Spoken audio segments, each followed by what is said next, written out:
and welcome to the Women's Club. Today is Monday, November 4th, and we are thrilled to welcome Dr. Pippa Marrack from National Jewish Health.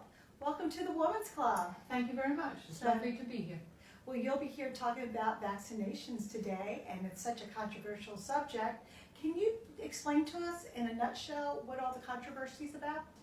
Well, I think there are several reasons why people are afraid of vaccines. First of all, they read the internet too much, and we know the internet is full of misinformation or downright lies, and that's one of the problems. So it's very hard to pick out what's accurate about vaccinations versus what's just people's prejudice about them. Secondly, it's true that when you're vaccinated or when your child is vaccinated, you can tell that they've had pain from the needle prick, and sometimes there's a little inflammation around where the needle prick is, and a mother or a father is going to feel upset and guilty that their baby is perhaps crying a little bit after the vaccination, which is something that they, the parent, voluntarily, more or less, imposed on their child, and we don't want to make our children suffer in any way at all.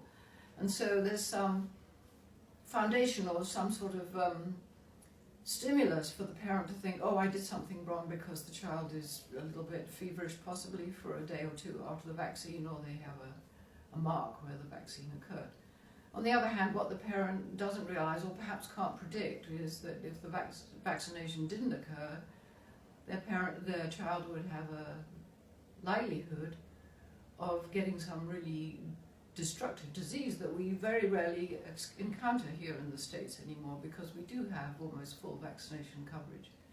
For example, diphtheria, in the early part of the 20th century, thousands of kids died every year from the disease, the diphtherial infection. And now nobody dies of diphtheria. And why is that? Because we vaccinate a fair number, almost all our children, against that bacterium. So there's been a huge change in health, and the parent can't appreciate what happened 100 years ago when we didn't have the vaccine.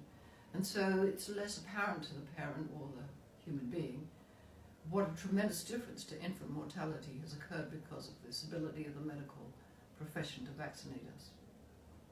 Well, thank you so much. I look forward to your talk today. I hope you will. Thank you.